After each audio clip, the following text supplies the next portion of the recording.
بسم الله الرحمن الرحيم. Assalamu alaikum wa rahmatullahi wa barakatuh. Nahmaduhu wa nusalli ala rasulihil kareem. My dear respected brothers and sisters in Islam, today we start the second part of Umar bin Abdul Aziz's life and biography. And last time we covered up to the point of his nomination and his inaugural speech. So after this nomination, we see a change. Observers observed in him a drastic change. They could see that this Umar bin Abdul Aziz, who before Dhuhr, before his appointment, seemed very different, and now after Salatul Asr, after his appointment, he seemed to be a very different person. Yes, the sense of responsibility changes a person. We know from the pictures that were taken when a person becomes the president of the United States. For example, our former president Barack Obama, when he became president, he looked very young. He looked his age. But after 2 terms, after 8 years, you could see the gray in his hair, and he looks like he's 74 years old. So that responsibility of 8 years took a toll on his physical health. So with Umar bin Abdul Aziz, there was a sudden and instantaneous transformation. In other words, it was not only the sense of responsibility that overtook him, but you could see that change in his life. People knew Umar bin Abdul Aziz as the governor of Madina for 7 years, from the age of 25 to 32, and he was a unique brand in the Umayyads for being just and fair and lenient and soft with the people of Madina, and the people of Madina genuinely loved him. But you could but he had the taste, the exotic taste of good food, good clothes, the best money could buy. He was not committing fisq or fujur. May Allah subhanahu wa ta'ala protect us. He was not committing what we know as major sins, drinking and that sort of stuff. But he would enjoy the best of what life had to offer him. Now, after becoming Khalifa and after burying his predecessor Sulaiman, people brought to him the transportation, the royal transportation, nice stallions and horses to take him back home. And he said, "What is this?" They replied, "This is the royal horses, the royal transportation." He said, "No, bring me back my mule. That is what I prefer to go back on. That is what I prefer to travel on."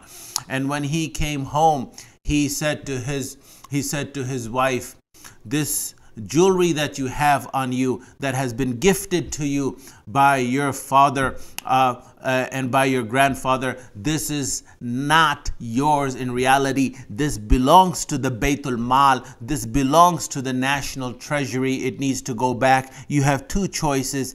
Either you can keep this jewelry, but then we will have to part ways, or you stay with me, baqa ma'i, but this jewelry will be returned back to the Baytul Mal, to the national treasury." Her response was, "La akhtaru alayk ahad." I do not give anyone or anything preference over you. So that jewelry was returned back to the Baytul Mal. Now, who was Fatima? Who was this woman Fatima? She was the daughter of Abdul Malik, right? Abdul Aziz and Abdul Malik are brothers, so that makes Umar bin Abdul Aziz and Fatima first cousin. And Fatima, she is unique in the sense that 7, not 1 or 2, but 7 of her nearest relatives were Khalifas. So her father Abdul Malik was a Khalifa. Her grandfather Marwan was a Khalifa, and now her husband Umar bin Abdul Aziz is the Khalifa. That's 3. And then 4 of her brothers were Khalifa. 2 before her husband became Khalifa, and 2 after her husband became Khalifa. 2 of her brothers that were Khalifa before her husband became Khalifa is Sulaiman, and before Sulaiman, Walid. So Sulaiman bin Abdul Malik and Walid bin Abdul Malik. And 2 brothers that became Khalifa after her husband was Hisham bin Abdul Malik and Yazid the second bin Abdul Malik. So 4 of her brothers were Khalifa. So imagine 7 in total. So that gives us some context of how much gifts and how much luxury and life of glitter and glamour she lived in. She lived the high life. But when now she is her husband becomes the Khalifa, we see that change that came to Umar bin Abdul Aziz. She also adopted that change, and she was with him shoulder to shoulder, and she supported him every step of the way. There is an incident that I would like to mention about Umar bin Abdul Aziz before we move on. When he was the governor in Medina, before this transformation as the Khalifa, when he was the governor in his youth in Medina Munawwara, Walid, who was the Khalifa at that time in Damascus, wrote a letter to him saying that there's a person by the name of Khubayb in Medina. He has committed such and such a crime and he needs to be punished. Carry out the punishment on him, 100 whips, and then on a cold night put cold water on him. Now, Umar bin Abdul Aziz knew deep down in his heart that this person in Medina, Khubayb, does not deserve this punishment. But he nevertheless carried out the order from above, from the top of the pyramid, Walid bin Abdul Malik in Damascus. And when the water was poured over the wounds on a cold night over this poor fellow Khubayb became very sick. When Umar bin Abdul Aziz was informed about Khubayb's sickness, he became very frightful. What will happen? What will happen if something happens to Khubayb? And something did happen. Khubayb died from those wounds and from that cold.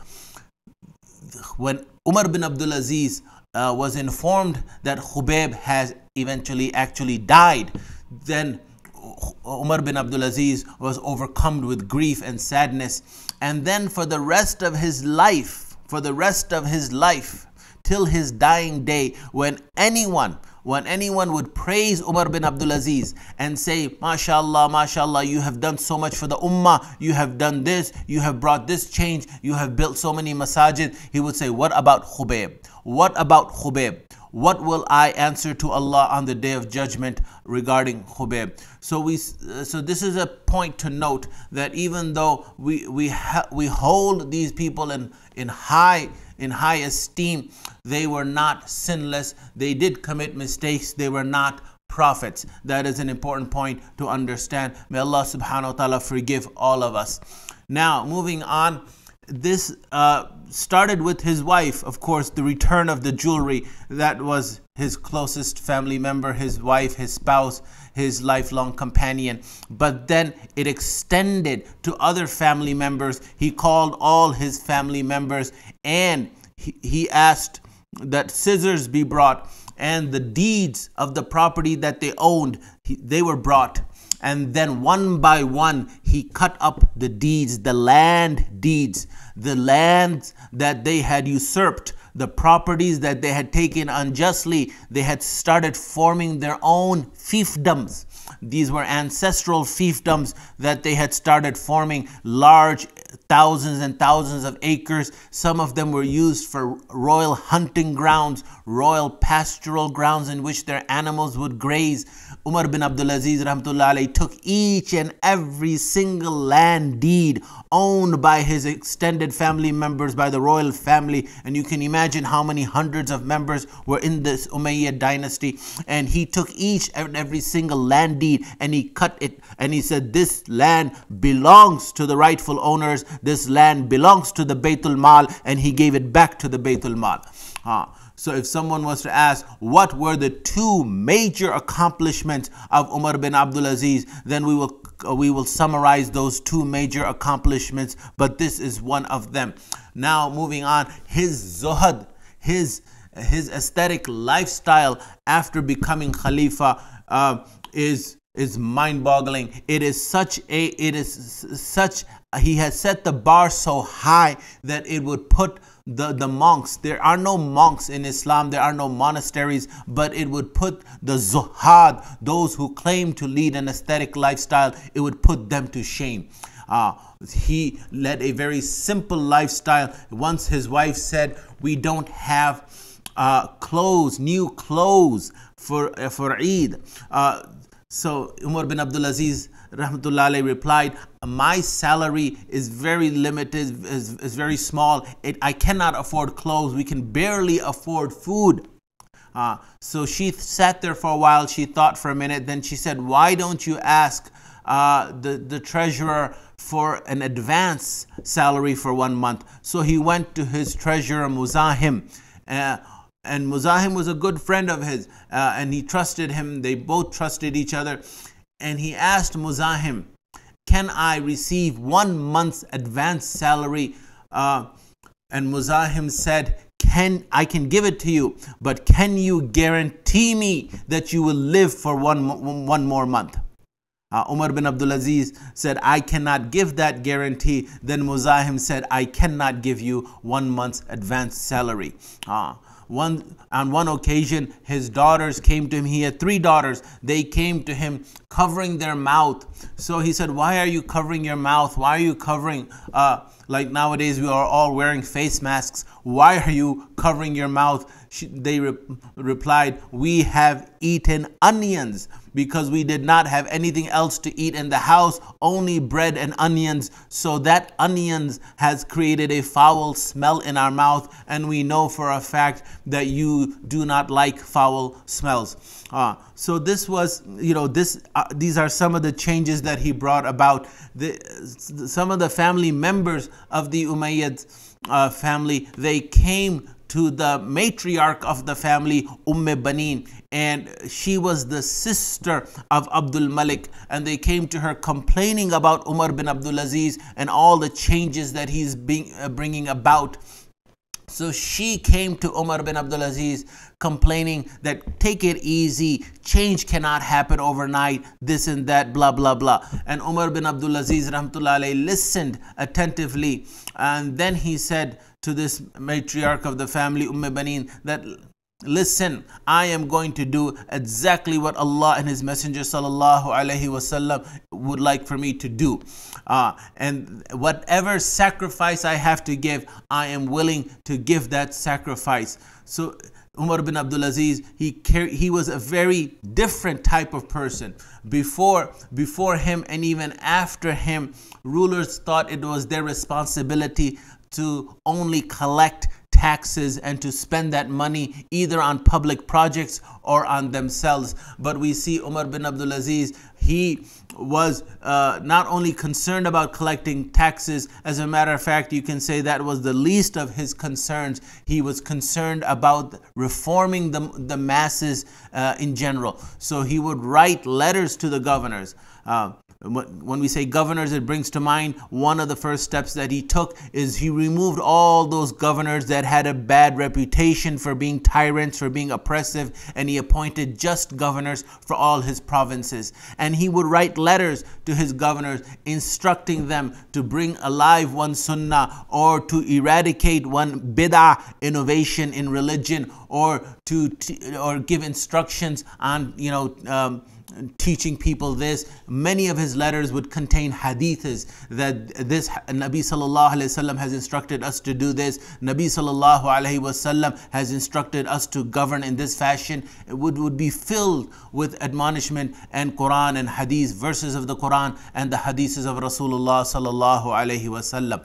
And on one occasion, someone came to talk to him, and after it was government business, official business. After a while, Umar bin Abdul Aziz blew out the candle. The person said, why did you blow out the candle? He said, as long as you were on the topic of of official business, talking to me about official government business. We could use this candle that is from the Baytul Mal. But the moment you started talking about our personal life, how is your family doing, how is my family doing, then we cannot use this candle when talking about our family lives, our personal affairs, because this candle belongs to the Baytul Mal.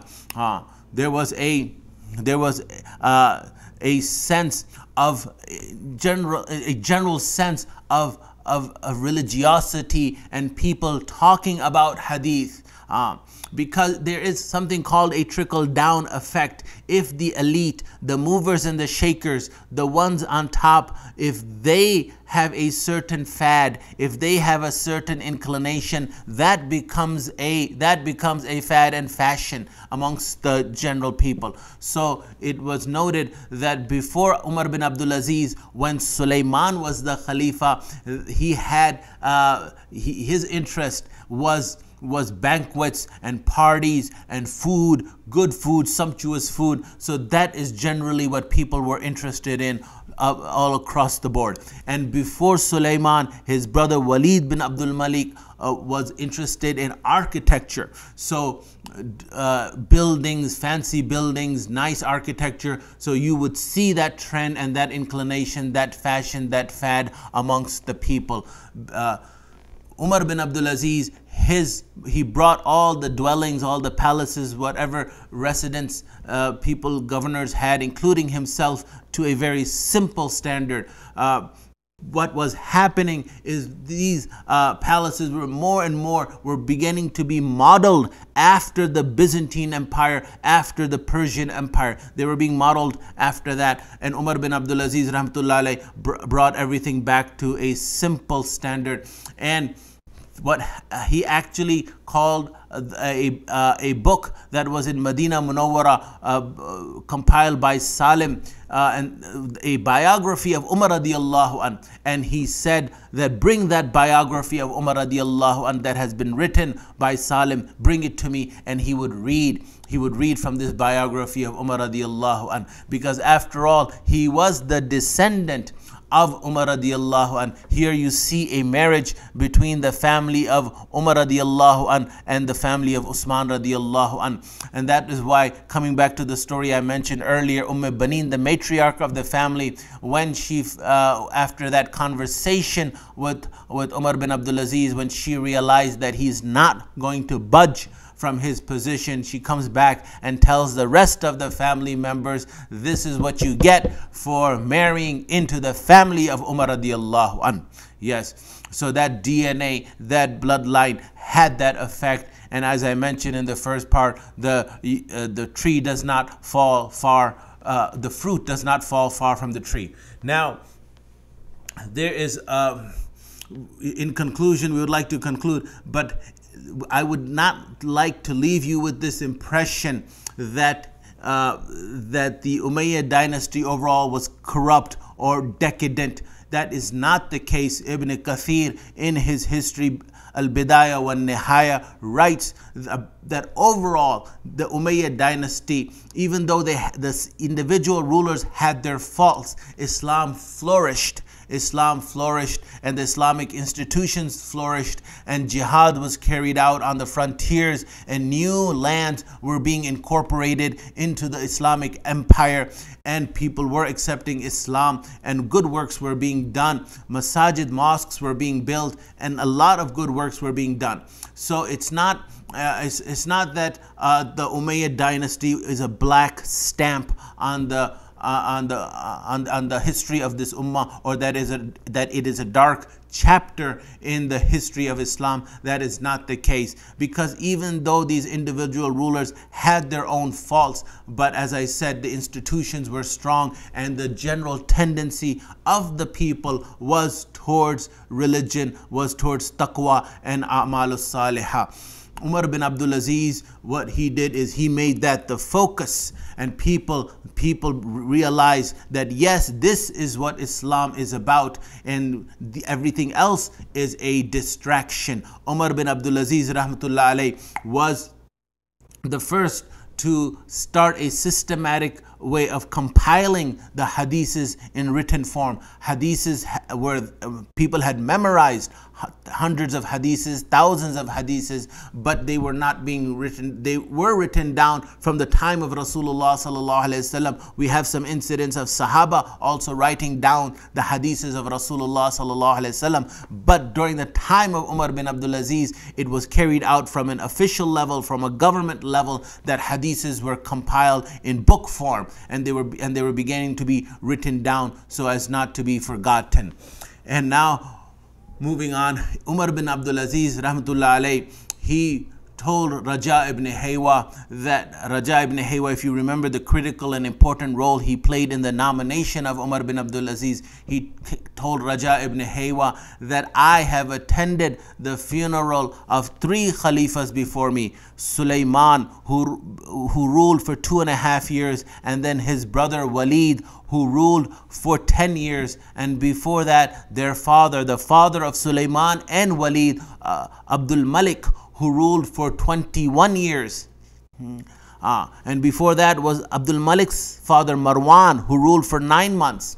He goes, anyhow, I have attended the janaza, the burial, the tajheez and takfeen of 3 Khalifas before me: Sulaiman, and before him Walid, and before them their father Abdul Malik. And when we opened the shroud, after putting them in the grave, opened the shroud just so the face could be exposed, the face was turned away from the Qibla.